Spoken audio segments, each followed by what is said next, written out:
Hello, and welcome back to Therapist Plays Omori.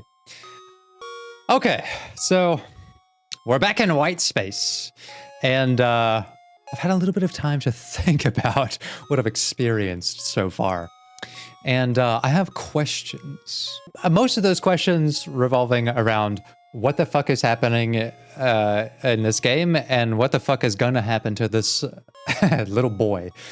And am I gonna regret naming him after myself? Because on this show, I don't just like to talk about games. I don't just like to analyze games. I like to demonstrate the problem through a little bit of performance. Call it performance analysis. And to me, that means bringing in elements of myself, but also like showing some of the issues that the characters have, like how they sound, how they look, what their reasoning can turn into. I like to elevate, the discussion to those points using myself. And I don't know what the implications of that are, naming myself in this game. The kind of things I'm even going to see myself do or happen to myself.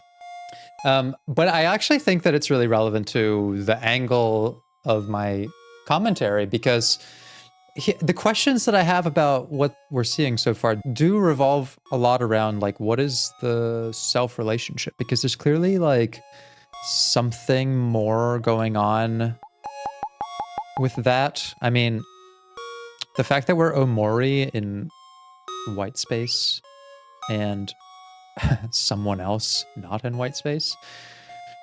I have a couple ideas. I mean, what it comes down to is, like, I have a little kid, a little Brady or Sonny or whatever, it came in to see me for therapy, and I said, describe to me your life.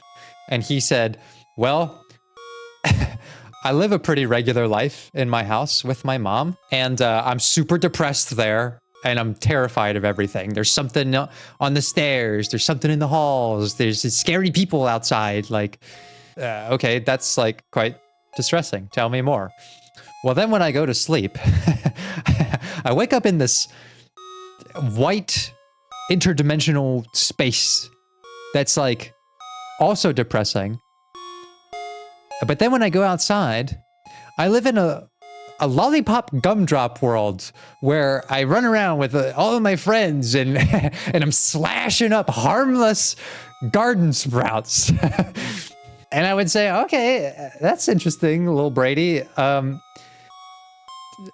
That's, to me, sounds like there could be either something legitimately paranatural going on, or, like, that sounds like escapism from the scary aspects of real life. But then I would think, okay, why are you still depressed in your fantasy? Like, because your fantasy doesn't include, like, and then everything's great and I feel better. Like, no, he's still depressed in his depression cave. But it does look like we have a couple more things in the laptop here. So let's check this out. So that's kind of where I'm leaning towards. Like, maybe there's elements of both, paranatural elements in the storytelling, but also just taking like a straightforward mental health look could be, yeah, some kind of escapism. And so I lean towards, like, who is Omori to Lil Brady? What is this person to you? Why do you become someone else who is not exactly thriving in this world? I have a lot of questions. We're going to go through them as we progress here. Okay, playing Hangman. Collect the keys to fill in the blanks. Incorrect keys will be discarded to the right. In the grass near a stump on a shrouded old bridge between giant pinwheels. So we collect the keys. Meaning, I guess we have to find these somewhere? Okay, so we have the Hangman menu. Something fell nearby. What does the cat have to say about this? Okay. That's the same. This is the same. Okay. Was that the pristine blade that fell? No. Something else. What is this? You found a map! Okay. Oh. Oh. So... these are the 2-dimensional spaces. We've got, like, more of what seemed like the real world, but that's, like, the underside. Or maybe white space is, like, a transit point of some kind. What did that say? The headspace map. So headspace must be, like, all this shit. Okay. What do we got? We still got our pristine blade. All right, I don't want to go out into headspace unprepared, undefended. It's nice and sharp too. You know, that's how we really make sure we're good to go. Is I got to be able to see my reflection. I got to be able to see the depths of my own soul. Okay, what about the light bulb? I do appreciate people letting me know to sort of like interact more with stuff. Like one of the things that I missed was the flower bed near Basil's house, which someone caught me up to speed on what some of the dialogue was. I'll try to interact with more stuff. I did interact with quite a bit, like that I just cut out of the episode because it was getting like super long. I actually really dislike missable stuff in games, especially if it's really important story stuff that you can't go back to. So like, I don't really mind, you know, hey, in this area, make sure you look around. Like that's okay with me. I don't consider that a spoiler. Let's check out the light bulb. Pitch black inside. Can't see a thing. Okay. About the door. A white door casts a faint shadow. Okay, let's go outside. Back into headspace.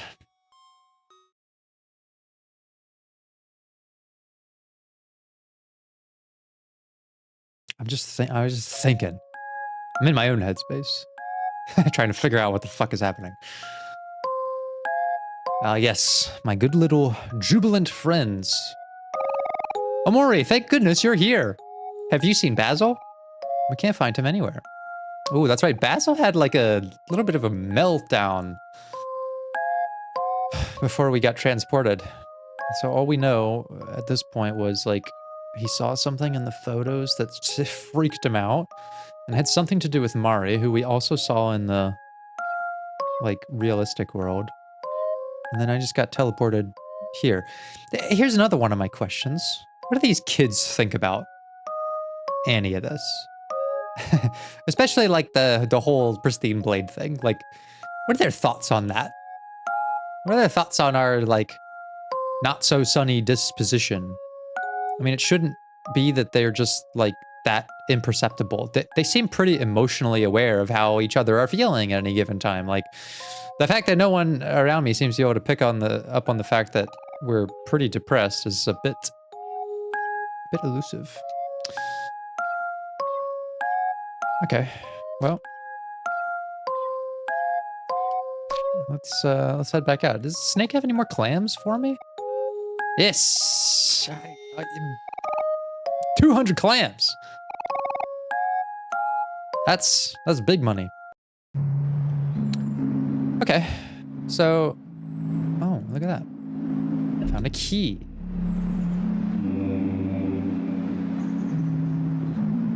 Hey. 11 keys left. Okay. So, in the grass near stumps. These are clues of where we might find these. I must say, I'm actually pretty good at, like, deducing these kinds of puzzles. If it's a word puzzle. It's like one of the only puzzles I'm good at. I mean, not that Hangman is an especially complicated game. I see a 2-letter space, which could be like a is... blank is... something something. 7 spaces, so it's not about Omori. It's not about any of the kids. They don't have names long enough. Can't be headspace. 7-letter word. Yeah. see if I can, well, let's see if we can find another one of these keys. All right, well, guess we go see what Mari is up to. Ah, another picnic. What's Mari's deal? What does she know? Because she didn't want to go with us. And what's the deal with her being all like a spooky ghost in my house? Don't worry me like that. Where's Basil? He's not with you, Omori? No, I'm afraid not. The last thing I remember was sorting photos with Basil in his house. The next thing I know, I'm waking up in neighbor's room with Aubrey and Kel. Okay. So we all blacked out. At least we found you, Omori. But I hope Basil is okay. I'm just gonna protect him if we're not there. I'll slice anyone up who goes near Basil.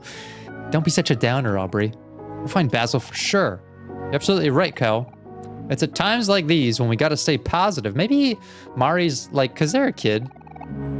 Is Mari like our sibling? Why don't we go back to Basil's house? There might be something that we missed. That's the spirit, hero. And as always, I'll be here if you know. Why aren't you going with us? What? Why are you not going with us? Just the other day, Nose was telling me about a cute little leaf she met, but when she tried to be its friend, all it wanted to do was talk about how much it hated bunnies. How could someone hate bunnies? That's a good question. I just don't understand some people. Okay, we're gonna give this a save. I'm gonna try to keep a couple of files, I guess. Well, I guess I don't really get to keep that many. Well, we'll see. I mean, I'll take some candy. Gotta power up after all. Feel like new. Okay. Let's have a little picnic before we go. Always good to, you know, talk shop. Talk strategy. Figure out if, you know, if the slicing and dicing comes first or if it's best followed up after a spatula smack. That's what I really got to know. I do like to take these things at face value sometimes and just be like, okay, Aubrey, you're gonna give us a boost of energy by saying like some positive affirmations. But when we really need to fuck them up, Kel, you're gonna, I want you to come in and I want you to piss me off, okay? Just get me raged up. I won't be as precise with my blade, but I'll stab deeper. Just, you know, just playground strategy. Come on, Van, put your head into it. I'm gonna swing to the moon. I bet you will. Wanted alive. Pluto, the 9th planet of the solar system. No reward, sorry. Okay. Pluto, looks like got some gains. Nose is my best friend. She can't say much, but she's really smart. Nose looks occupied. Okay, we'll leave him alone. Nib, I like puzzles. Very difficult puzzle. Okay. Oh, what is this? I want to give the flowers to someone, but he's only interested in puzzles. Ah, puzzle boy. If only I could find a flower puzzle or something. Maybe he would notice me. Oh, that sounds like a quest. Hello, friends. Okay. So we're looking for a flower puzzle. Having fun takes too much effort, so watching my friends have fun is enough for me. Hop and a hop and a hop and a hop. All right. Just another regular day on the playground. Ah! Reasonable. Can we buy a puzzle from the shop?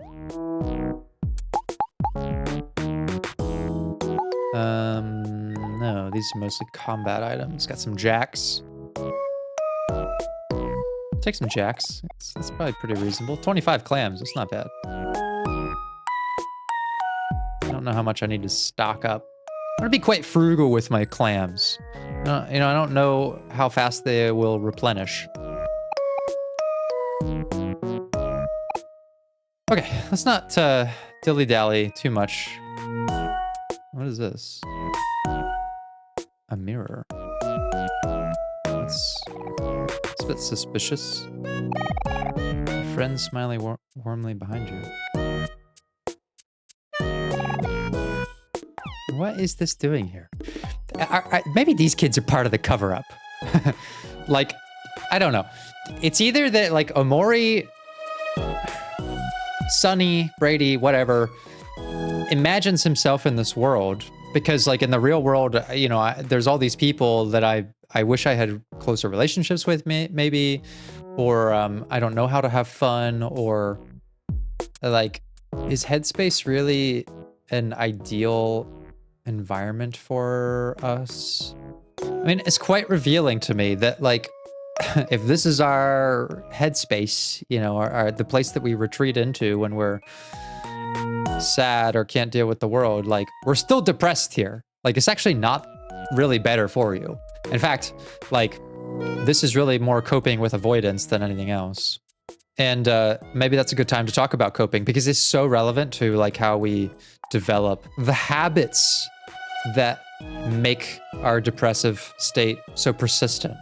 Sometimes bad coping can like absolutely lead to the state of depression, but like the way I see it, bad coping is this sort of like stopgap between where you're at and you getting better.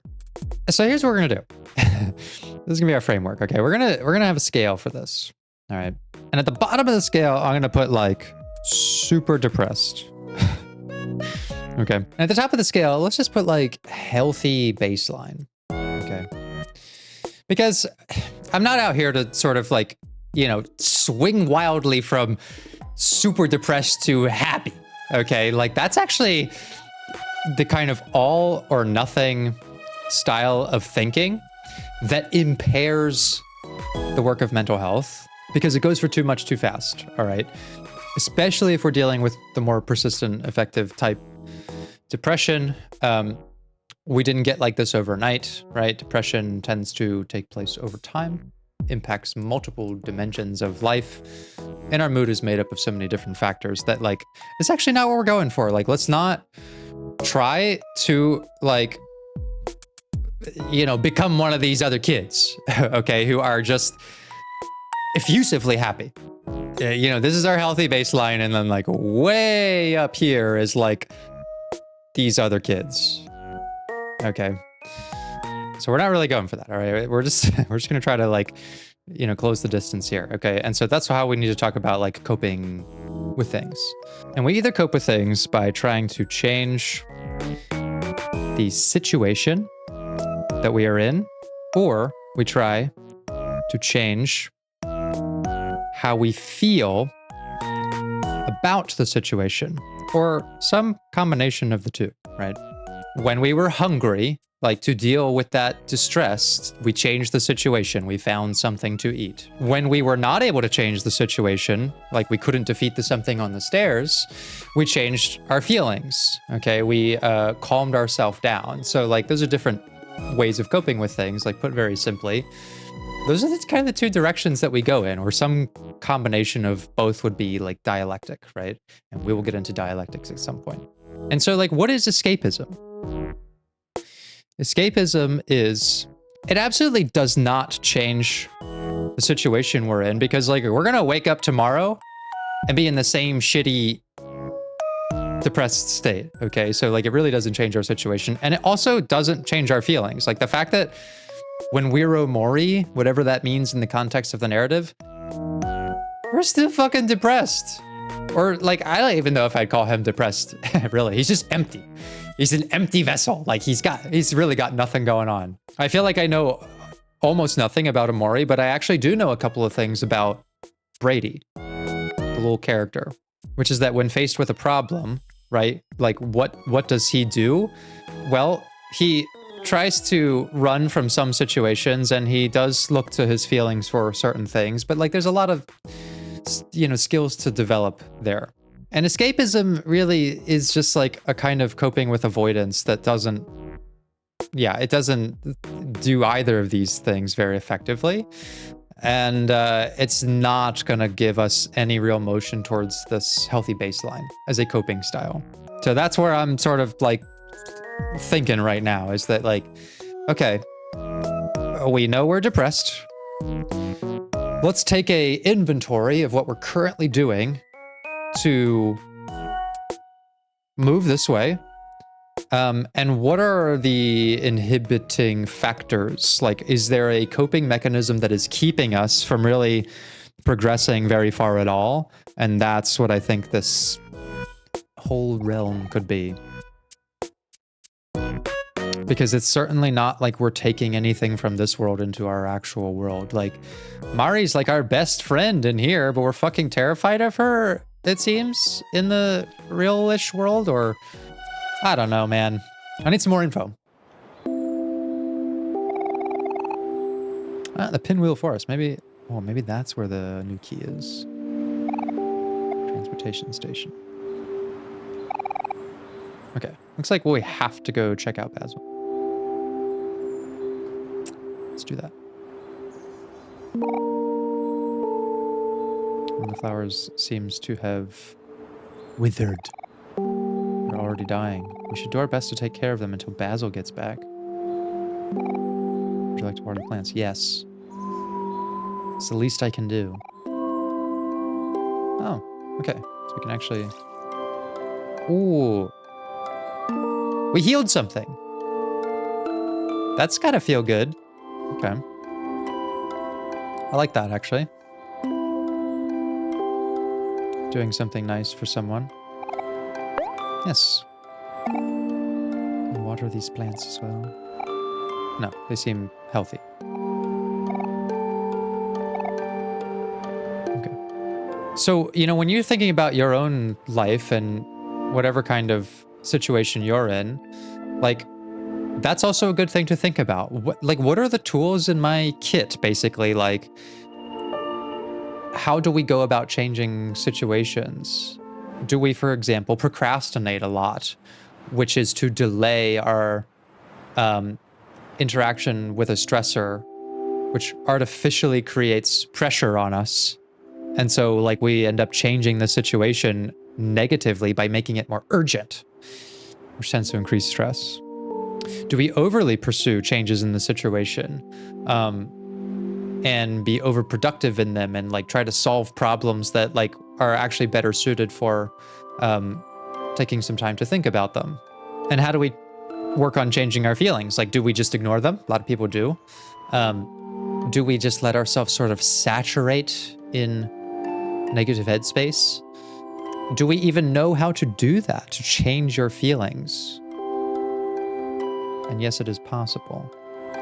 So let's actually see, like, as we investigate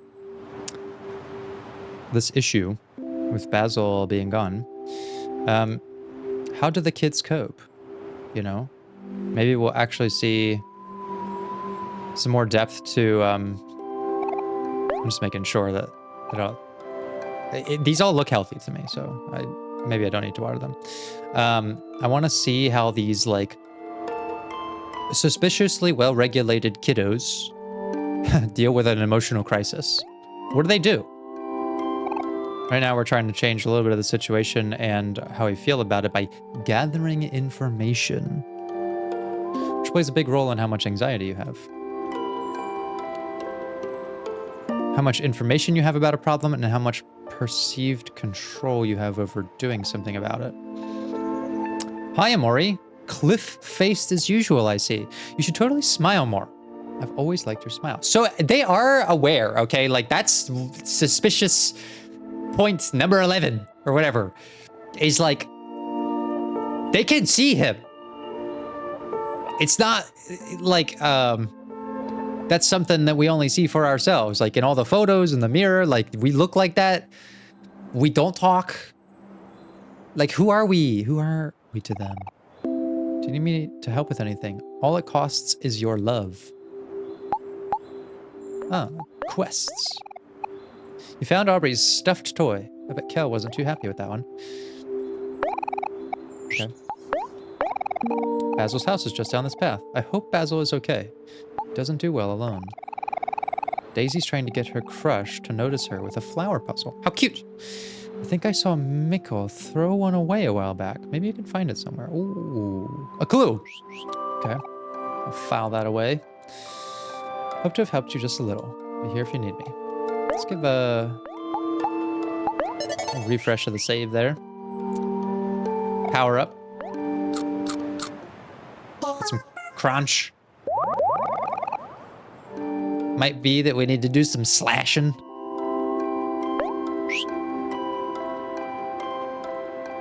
The other thing I was curious about, does Omori have Brady's skills? No.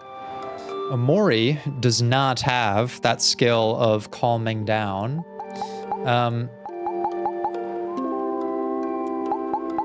Well, partially because he hasn't had the opportunity to learn it, perhaps. Like, Lil Brady was put in a pretty distressing situation and, like, responded appropriately to it. Whether or not what we were seeing was, like, a delusion of some kind. Whether it's really there or whether you just perceive it, a big scary hands monster on the stairs that you can't stab is pretty scary. Like, we had a proportionate reaction to that, which is fucking terrified, and we coped with it appropriately. When Omori is in danger, he just has this cliff-faced demeanor, which is a bit odd. It's what we call incongruence between someone's experience and their emotional reaction to it. Like, as it often happens, you know, someone will be telling me, like, something horrific happened to them and they're, like, laughing about it. And I see that as, like, this attempt to cope with the thing by putting some, like, emotional barriers to how you really feel about it. It's changing how you feel instead of allowing yourself to feel how you feel, which is actually a big part of reaching a healthy baseline, is not being in denial or resistant to your actual emotions.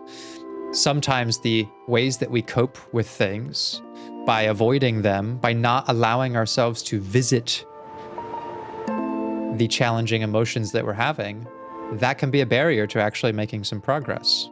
It's why, like, isolation and, you know, eating to cope and some of these ways that are designed to self-soothe the temporary negative feelings don't actually create a healthy coping pattern, because they are avoidance to proper emotional processing. They make us maybe not get worse, right? But they don't actually help us improve. All right. We're in Basil's little cove. Basil loves taking care of things. That he does. Okay. Let's visit the scene of the crime. Okay. Saw that goes before. Well, there doesn't seem to be anything out of the ordinary. Do you think Basil just left somewhere without telling us? I mean, there's a hole in the ground. I don't know. That doesn't sound like him. He's usually so considerate about these things. Guys, I'm really worried. Is there nothing we can do? Okay. Let's see how these kids cope. What do you do in response to a stressor? What if we can't find him? What if he's in danger? Stay calm, Aubrey. I'm worried too, but that won't solve anything. Let's go look around the forest. Maybe he wandered off and got lost. Yeah, cheer up, Aubrey. We'll find Basil. You guys are right. Okay, we gotta keep our hopes up. So this is one of the benefits of having, like, a friend group, right? As I talked about in the last episode, it's a protective factor because, like, one, they're people who know about you and they know maybe some of your deficiencies in these areas, and they can help make up the difference, or at least, like, represent to you, you know, a healthy baseline. Here, you know, Aubrey is struggling to regulate her feelings, this, like, intense anxiety of, like, what if there isn't something that we can do?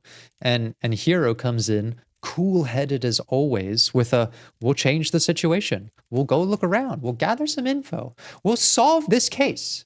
And then Kel reminds us that this is very unlike you, Aubrey, okay? Give a little spin and a twirl. You're usually more optimistic. And so we press on. Got some sad plants. Let's take a look around, though. Don't seem to be able to interact with that pit in the ground. Bookcase.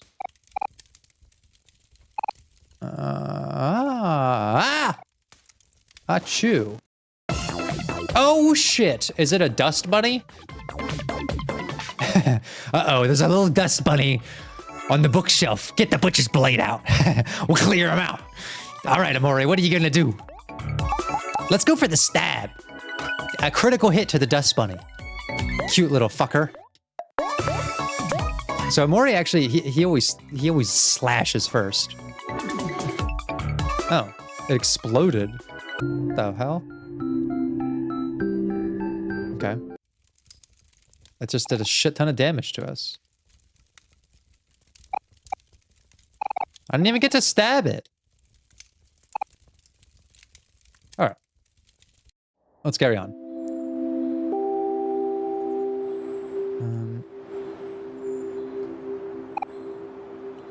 Let's take some chomps out of that fruit.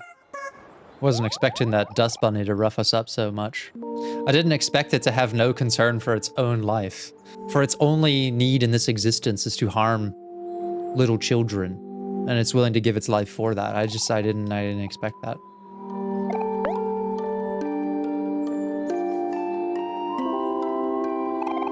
Oh, here we go. Picnic dialogue. Do you think Basil's okay? I feel like maybe we should be more worried. The anxiety's creeping up. Starting to see Aubrey make a little bit of decline here, emotionally.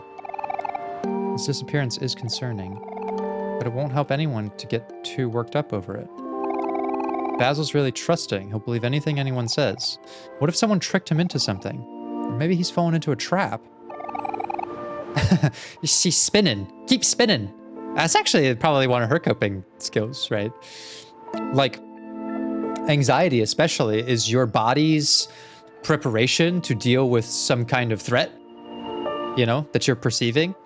And you'll start building up adrenaline and energy. And so like literally shaking it off or spinning around or something can help regulate that a little bit.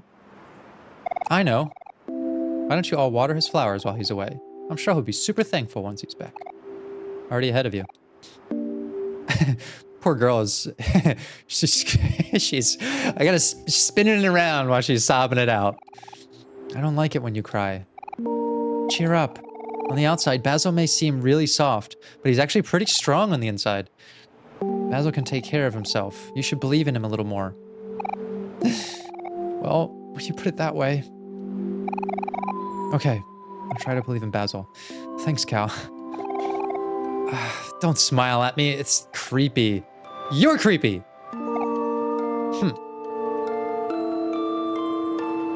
Cute kids. Alright, onward! You know, Omori, I've kind of noticed that you haven't had any kind of a reaction to Basil.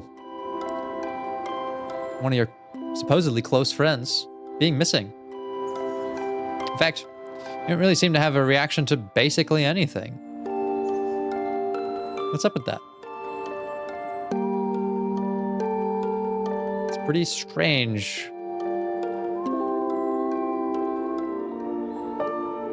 Alright, I believe we were supposed to go back to the playground.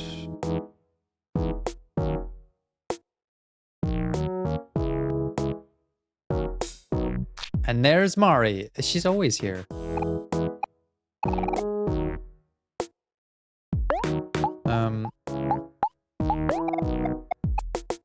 We're supposed to go look for him in the forest. I did want to see, is there any kind of like, I don't know, maybe a trash can lying around that one of these kids threw the puzzle in? Peekaboo. Joker Jash. Okay. I don't know if these kids. Do I want to join you? Sure. The stars shine brightly overhead. You don't have a care in the world. I don't think that we have a care in the world, not in a good sense. I think Omori doesn't care about anything. And that's a bad thing. We learned a skill, though. We learned to observe. Predicts who a foe will target next turn. Okay. So it really is worth interacting with a lot of stuff. So get skills out of it. Yeah, I think you don't have a care in the world is... I mean, it's like kind of an aspect of super depression. I don't know why there needs to be super depression. Just depression is bad enough. It's kind of like numbness. Which, you know, I don't think of depression as like overwrought sadness always, right? We talked about the different classifications and that sort of thing, but even just the presentation can be very like... The numbness can just be part of the condition that prevents the change, right? The inability to change how you feel about something because things just don't make you feel anything. And so like, yeah, you're basically locked off from like a whole half of the coping strategy. And that's even more confusing because then every time you try to change the situation, maybe you don't get any sort of feeling change out of it and then you feel like nothing happened. And that just keeps you numb. And this is, yeah, a lot of people's experience with depression. You try things, you do all the stuff. People will pitch you, change your situation, go exercise, go get some friends, like go do all the things, like very external objectives, thinking that that gives you for free different feelings, and it doesn't. Like, I think that that's part of the problem of how we talk about depression, about how some clinicians will talk about depression. And I guess some of the stigma of mental health is overall that like, it's all about changing your situation, change your conditions, and you'll change your outlook automatically. It's like, no. Like there's a whole aspect of this. It is a skill to be able to identify and change your feelings. And we will talk about that skill because it's really important for me, especially like as someone whose depression was largely about the situation I was in did not feel like I could change it. Like the change that I wanted just wasn't even possible. And so like I was stuck in a similar way, like from really making any progress towards a baseline. Because changing my situation was not really what I actually needed. And boy, did I try. I tried over and over and over and over again and got nowhere and just made myself worse, actually. And then you start developing this like, you know, self-critical narrative about like how ineffective you are at changing your situation, because that must be the solution to everything. And that's what everyone says I need to do, and I'm failing at that, so I must be a failure, and there's no hope for me, and why am I even looking for hope? Because I don't love myself anyways. I don't love myself, so why try? Like, you just sort of get in this spiral, right? And that's, we're missing this, okay? You got to be able to change how you feel about a situation that you're in. In fact, I think that's even more important because it's less direct. So it's like harder to tell how to do that. Like I said, there are ways. I will teach you them. Let's look in the forest for Basil. I mean, he wasn't in the rainbow tree trunk house. Is he by the scary ladder? Got to be around here somewhere. Okay. It's clearly not around here. What about the child-sized spider web? Let's see what we can find there. Afraid of spiders? No. Okay. Well, I guess it would make sense to check out the dock, actually, because that's where we originally found the ghost. And then we saw it in Basil's house. So it's got to be up here. Look, just tell me who I need to stab and how hard I need to stab him. Wait a second. Why was it like... What is that? If I just wait here? What is happening?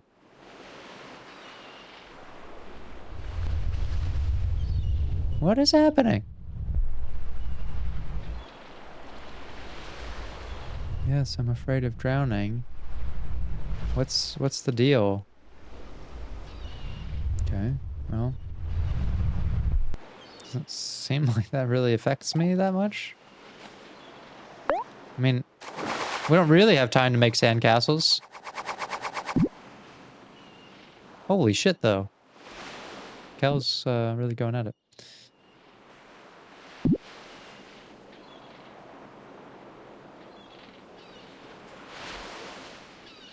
Aubrey.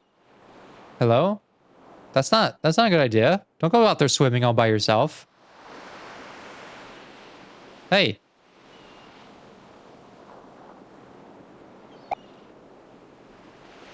Okay. Well, Basil was not by the dock. I mean, I know he's not in the rainbow tree trunk. We already looked here.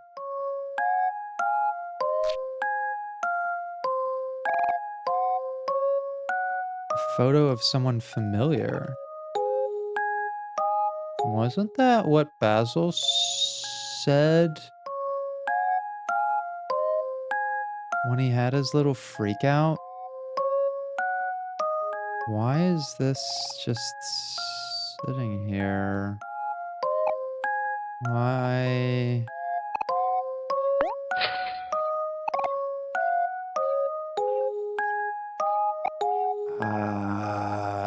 There's a single bean on the...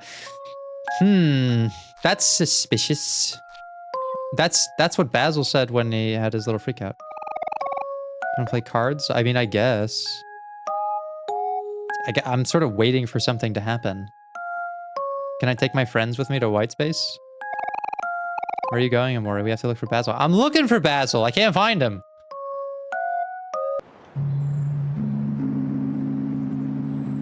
Must be somewhere in the vast forest, but I guess that just includes...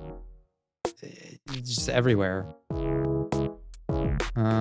Maybe we go and look...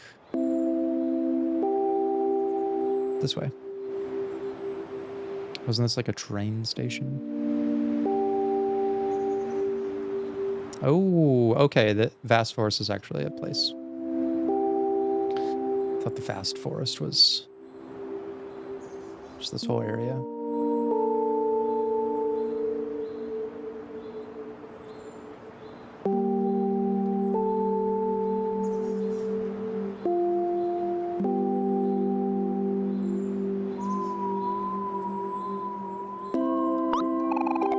Basil! Basil, where are you? I know. I bet my pet rock will know what to do. Hector, be a good boy. Go, find Basil.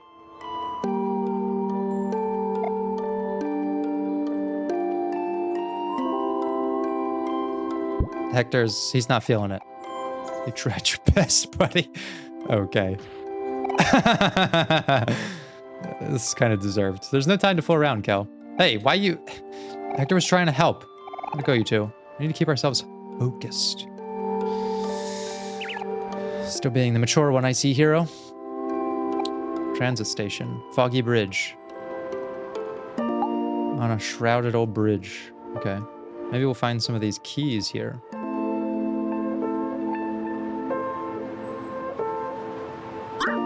Oh, there's a little bunny. What's Omori gonna do? Well, we're gonna fuck him up. That's what we're gonna do. Attack him again. Get him. Yeah, right in the heart. Bunny looks sadly at Kel.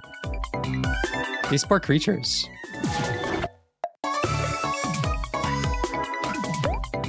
I feel like I'm doing something wrong.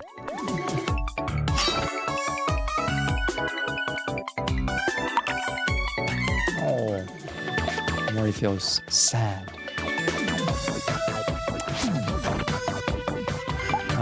Let's go with an attack. It's pretty much perished. Little bunny here was not very effective.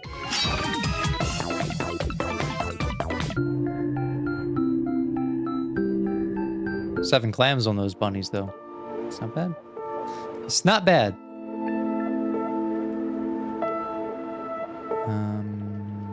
What is this? Got a bracelet. Oh, what do we got?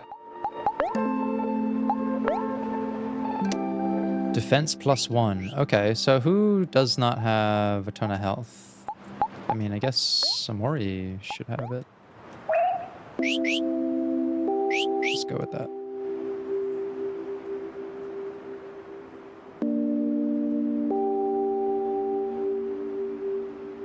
Right here. Oh yeah, slash it up. Got some jacks.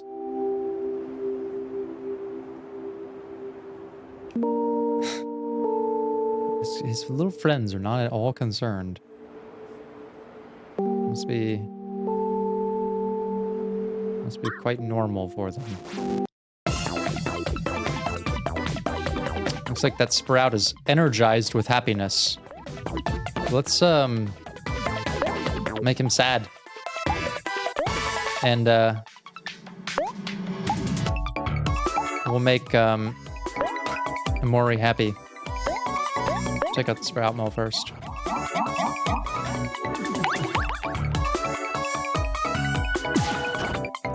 He just looks unnatural when he's happy.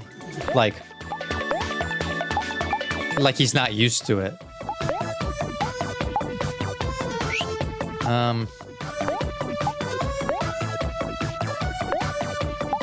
Let's oh, I guess, ooh, you know what we should do? Probably should heal up. Yeah, we're gonna cook for Kel. Attack foul, that's not good. Oh. Kel's toast. I don't think we have like a revive yet. No. All right. Let's go on offense here.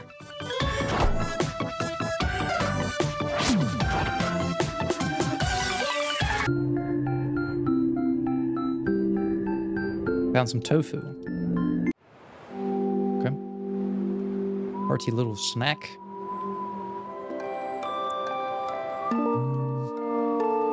Well, there's a lot of pinwheels here, so the key could be anywhere. What do we have here? Let's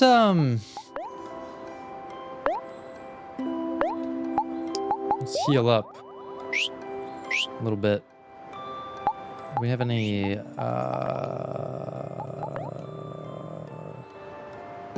heals heart? I was wondering if we had any mana.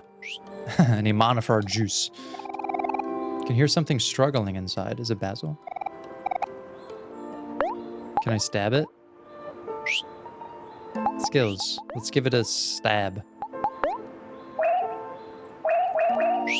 Okay, guess we can't. I guess we can't stab the bulb. Ah, wait a second. I remember these little tracks. They must lead to one of those keys.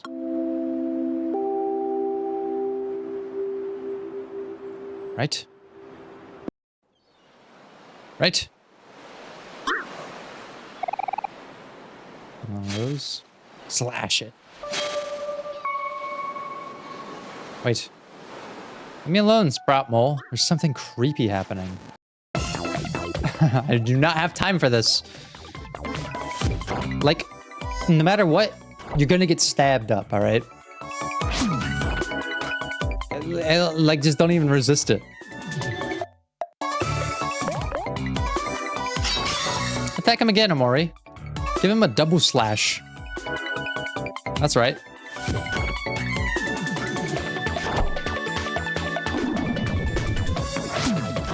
Okay, these kids actually kind of suck.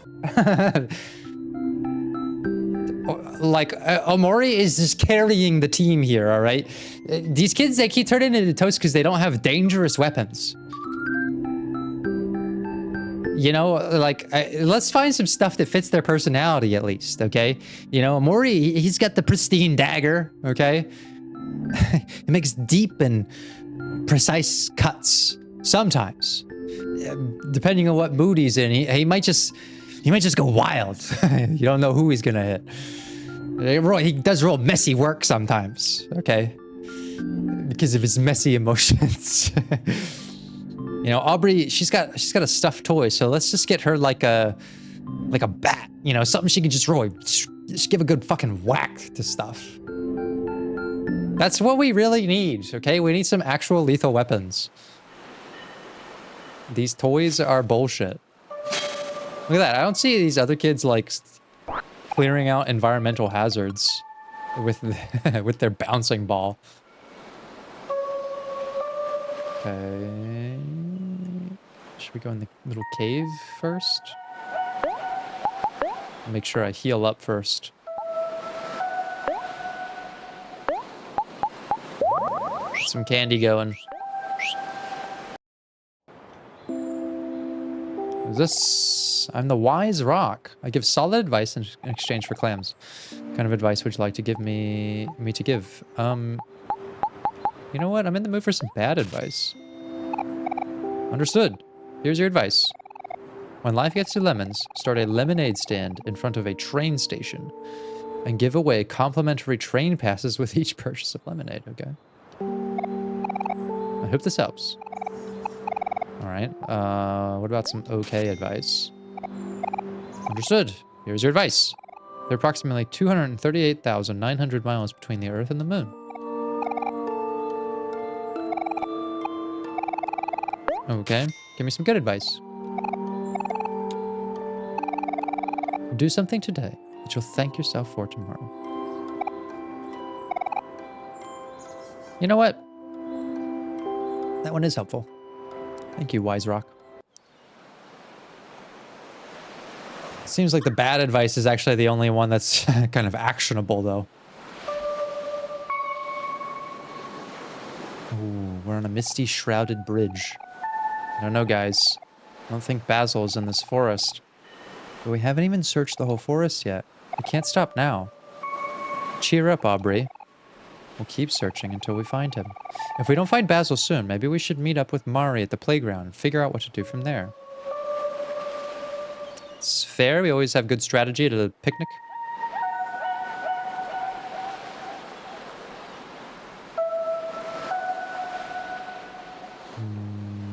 Okay. What we got up this way? Does the map tell us anything? I mean, we're in the vast forest. Looks like, I don't know. That ladder goes to the moon or something.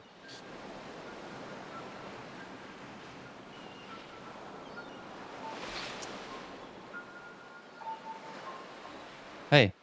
Hey, hey. This is Shadow Boy. Kid. No comments from anybody? Okay. There's a letter up there, though. And a ladder.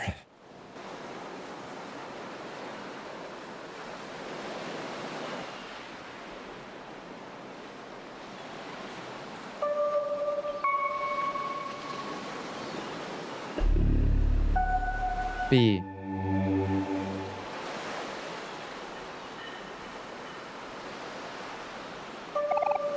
Ten keys left.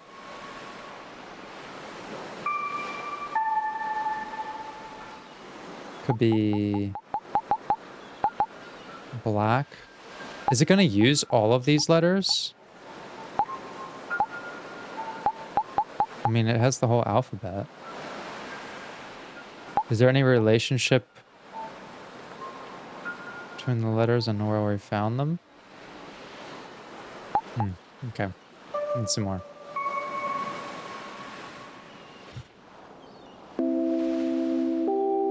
All right. Made it through the scary bridge.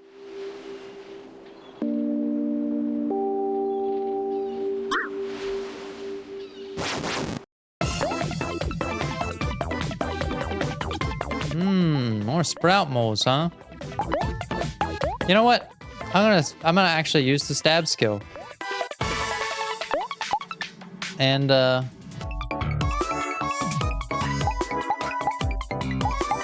mean, Omori's really he's my damage dealer.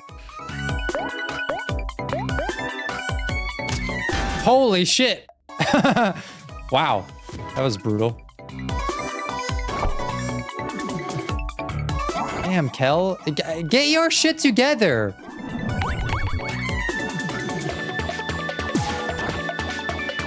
Useless. Constantly having to pick up the slack for Kel.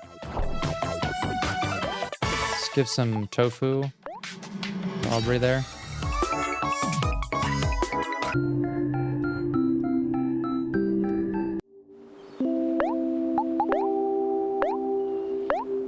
Tofu. I swear to God. If I go on the next screen and Mari's there with another picnic, I'm gonna be real fucking suspicious of her. How'd she get out here so fast with all her picnic stuff? What did she do to bypass the sprout moles? Bro, I'm not ready to fight another bunny. These things have fucked me up. They're so menacingly powerful for how cute they are. All right, I think I'm gonna have to put some juice in my boy Hero here.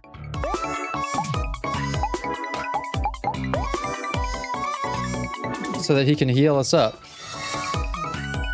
I'll just leave the stab into Omori.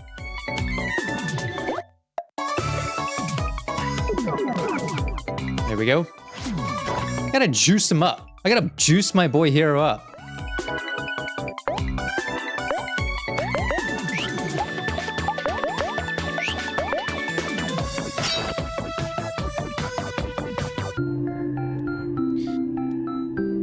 Another ill-fated bunny succumbs to the blade.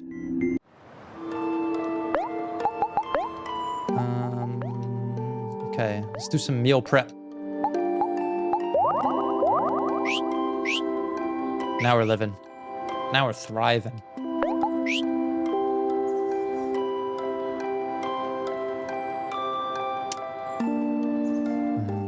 Okay, let's check out this path. A dandelion.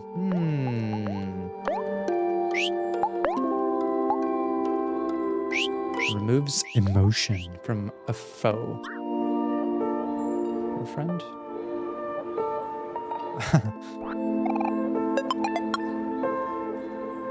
These things are fucking lethal, actually. I'm gonna run past them. What is this? A big bone. Okay.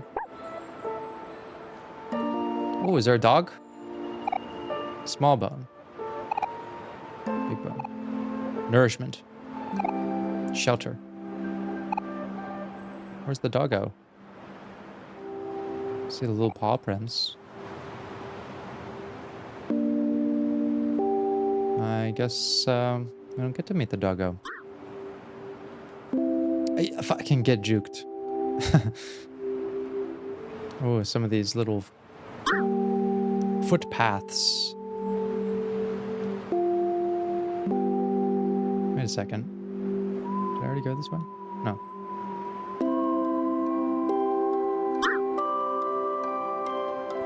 I do not have time for you. Why can't you just do that with the spider web, Omori?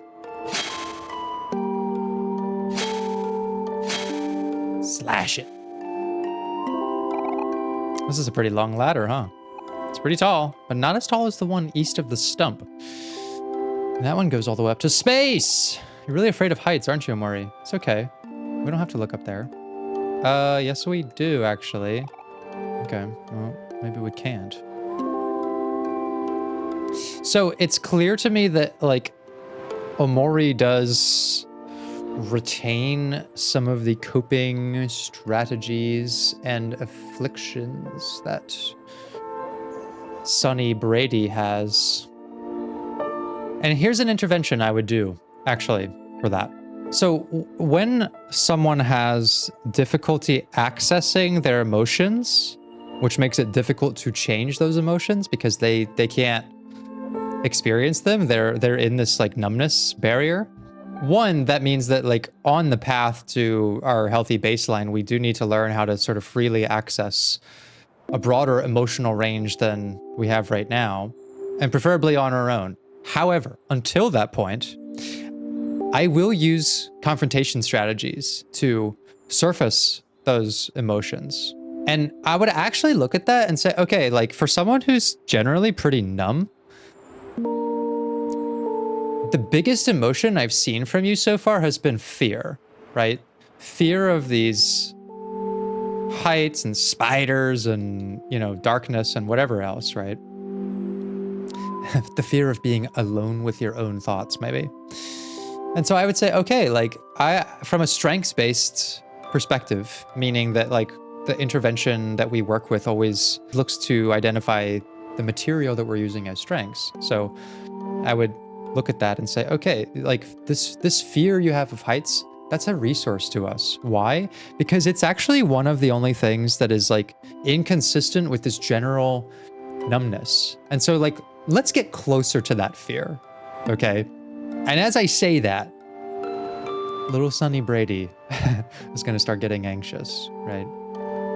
Now I'm a trained clinician, like I know how to not take this too far, okay? In the exposure work. And so I'm not gonna be like, come on, Brady, I'm gonna drag you up the ladder. Like, no, that's not what we're gonna do. The first thing that I would start with is a technique called exaggeration, okay? And the way that this works is we're trying to develop insight around a feeling and like what's really there. Because I'm curious about like this idea that I'm afraid of heights, okay? I'm afraid of like climbing, I'm afraid of whatever it is. This is too vague of an idea to me. We need to figure out where the actual fear comes from. And we do that by trying to exaggerate the emotion. Because if you were to just look at like little Omori and say, oh, he has a fear of heights, what that might mean is that he just doesn't really go around them. And maybe he goes up to them and he kind of goes, no, like, I don't want to, you know, I don't want to go up there, right? To me, that's not a presentation of fear. It's an act of avoidance, sure. But like the full intensity of that emotion is not being realized because we're not actually climbing halfway up the ladder. Okay, and so we need to exaggerate that feeling to get closer to like the purest form of that emotion. And here's how this works. It's actually quite humorous, at least for the therapist, because it makes people uncomfortable in a therapeutic way, right? When someone's sitting across from me and they have a lot of anxiety, but they might say like, I'm not anxious about anything. What I might say to them is, well, when we started talking about school, I noticed that you started tapping your foot. That's a new behavior for this kind of conversation? Like, what is that? Is there an emotion behind that? And if it's not anxiety, then what is it? Oh, well, you know, that's just a habit. Okay. All right. So what I want you to do is I want you to exaggerate that behavior. Like, do it to a absurd level. And so if they're sitting there, like kind of bouncing their leg up and down, and if they buy into the technique, which they often don't, they'll say, I'm not going to do that, right? That's ridiculous. And I might say, okay, why? If there's nothing behind it, then what's the problem, right? Like I said, part of the difficulty of dealing with emotions is that we often deny them. Like we use escapism to deny like sadness. We retreat into this like fucking gumdrop world. We deny our issues with self-esteem by like overinflating our ego. Like denial is one of these other barriers to emotional insight and development and healing, right? So that's the evidence that there is something there. Like you won't do it. Clearly, you are more afraid of expressing this emotion than you are about the subject that is causing it. And like when I see, you know, I'm afraid of heights and it's like, I'm not seeing fear. Show me fear. Show me like actually what that emotion is. Let's find out if that's really what we're talking about. And so like, let's say I get them to sort of buy in, right? And they start, you know, stomping their leg into the ground. Like you'll get, you know, really animated and excited about it, right? And for whatever reason, like exaggerating a behavior that is associated with an emotion, it does compel more insight around it. You know, I would do the same thing if someone said, I'm so angry. I'm like, you don't look angry. Show me anger. What is that supposed to look like? well, like, I'm mad. I'm really mad inside. And I'm like, no, no, no, show me an angry face. Like, let's exaggerate that emotion, right? Let's surface it. Okay. I'm angry. I'm so angry. Right? And like, it's impossible not to be so much more in tune with what you're feeling and to be able to pinpoint like what it is about. Because it teaches you that like you can dial this emotion up by choice. And so you're probably also dialing it down also by choice, right? By suppressing it, suppressing the anger, suppressing the sadness, suppressing the anxiety, denying it in some sense. Like you are actually quite in control of like getting closer to a feeling by simply acting it out, right? And I would say to Omori, okay, show me what it's like to be afraid of heights, because like sort of nervously standing back from them, I don't recognize this as fear. Like show me, if this is terrifying to you, so terrifying that you can't do it, then show me terror. Show me this, show me like that, okay? And do you feel that about climbing on the ladder? What do you feel that about? You know, to me, that emotion is like, I'm like so lost somewhere that I feel like I'll never get back. I feel like I'm in a life or death situation. I feel like I'll never get through something. And it's like, okay, like, do those ideas rationally apply to the situation that we're in? Often no. They are often not super rational. They're disproportionate, okay?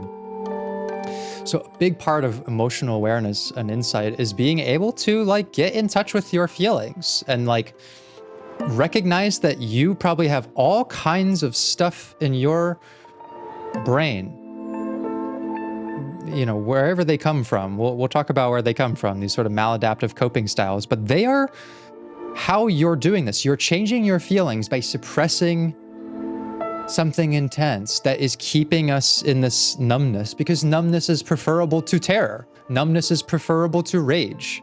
But if you actually want to deal with the thing that causes you real fucking rage, then you have to really fucking feel it to like understand it, okay? And realize that like it may not actually be as applicable or as needed. And so that's like one of the first things that I would try with Omori, you know? And like I said, a lot of people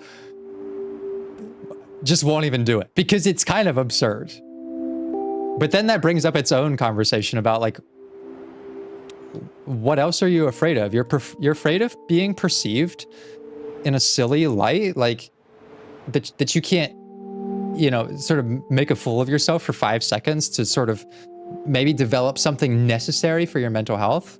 I've done that technique so many times, and almost everyone eventually gives it a shot and feels ridiculous. And you can't help but laugh after as well.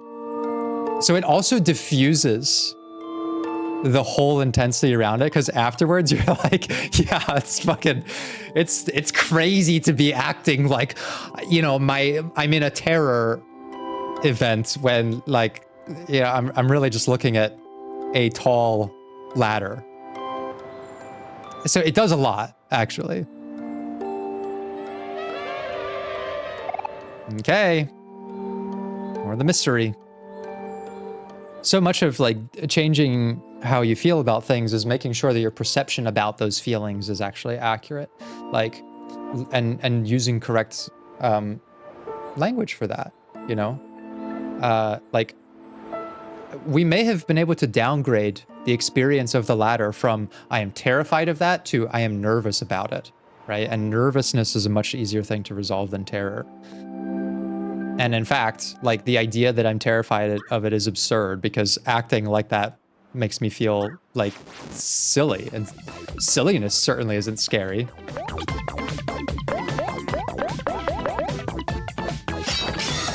I'll tell you what is scary. A neutral-faced boy coming in with a pristine blade, ready to stab the clams out of any passerby. Sometimes he even gives 2 slashes right at the beginning. Drop your clams. But, like, look at this little boy. In fact, like, that's actually probably, it's pretty clever, the gameplay mechanic, that you're giving each other these emotions. It's kind of a little bit of what I'm talking about. Looks like we learned skill.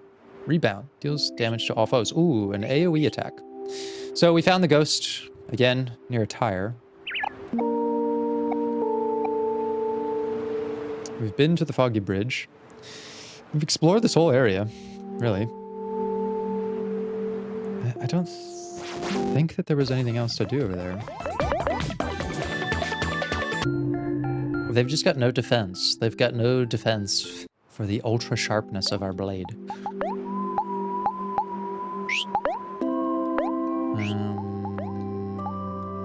Let's pop some apple juice. Let's pop some candy. You know, you gotta be ready for everything. And anything. Guess we'll keep going forward. Now we're at the train station. Not in service. Got more flowers, though. What the fuck? We've actually wrapped all the way around. That's confusing. Does Mari have any advice? It doesn't look like Basil is anywhere in Vast Forest after all. I wonder where he could have wandered off to.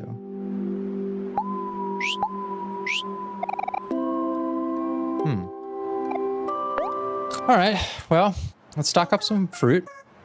Let's have ourselves a picnic. And let's re-strategize.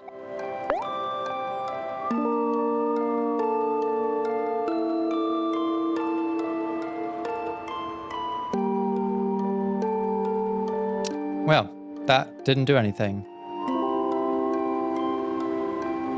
I'm gonna check Basil's house again.